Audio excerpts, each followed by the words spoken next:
Good afternoon everyone, কেমন আছো সবাই? আশা করছি সবাই ভালো আছো, সুস্থ আছো।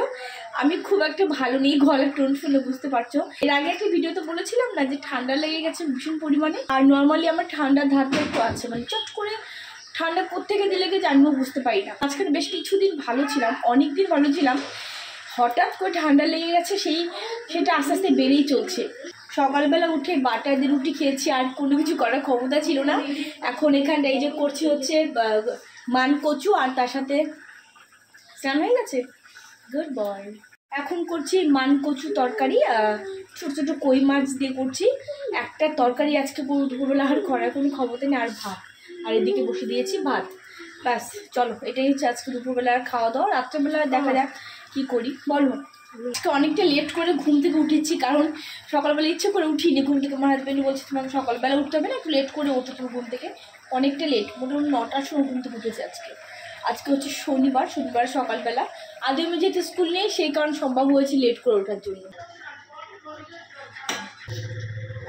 তুই একটা মান কচু নিয়েছি, আর এক পিস নিয়েছি আলু, যদিও আলু ছোট্ট একটাই দিয়েছিলাম তরকারিতে, একবেলা তরকারি তো সেই কারণে এক তরকারিতে হয়ে যাবে। আমার হাজব্যান্ড গেছে একটু ওর দরকারে, সকালবেলা বেরিয়েছে, ও আসবে সন্ধ্যের সময়। এক টুকরো আলু আর 2-3 পিস হচ্ছে নিয়েছি এখানটা ওই মান কচু। এটাকে একটু ভেঙে এবং তরকারির মধ্যে দিয়ে দেবো। চলো এবার নামিয়ে দেবো, কারণ মান কচু বা গাঠি কচু এই সমস্ত তরকারি খুব তাড়াতাড়ি ঘন হয়ে যায়। তো একটু পাতলা পাতলা দিকে নামিয়ে দেবো, একটু পরেই ঘন হয়ে যাবে।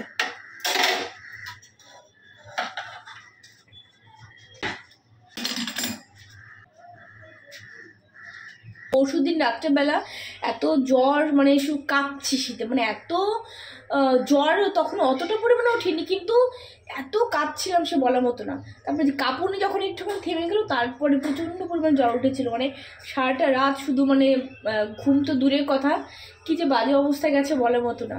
তো জ্বরটা কালকে থেকে আর আসেনি, কিন্তু মানে জ্বর আসেনি বলা ভুল হবে, জ্বর আছে ভেতর ভেতর অল্প, তবে সে কাঁপুনি দিয়ে জ্বর সেইটা এখনও আসেনি। তো ওষুধ খাচ্ছি, আর গলার সুর শুনে বুঝতে পারছো কতটা বাজে অবস্থার মধ্যে দিয়ে আছি।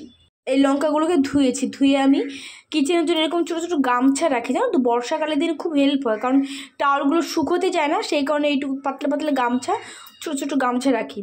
তো যা মানে খুব তাড়াতাড়ি শুকিয়ে যায় ধুয়ে দিলে, এটাই যা। তো লঙ্কাগুলো ধুয়েছি, এবার ভালো করে বোটা ছাড়িয়ে ভালো করে মুছে এবার রেখে দেবো।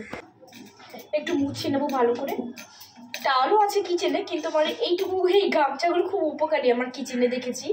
বর্ষাকালে যখন হচ্ছে সবসময় বৃষ্টি থাকে, তখন কিচেন টাওয়ালগুলো তো প্রত্যেকদিন ধুতে হয়, বা গামছা যাই ইউজ করে না কেন, তো সেক্ষেত্রে শুকোতে যায় না, আর না শুকলে তো অসুবিধে। সেই কারণে এইরকম পাতলা পাতলা ছোটো ছোটো গামছা ইউজ করলে অনেক উপকার হয়।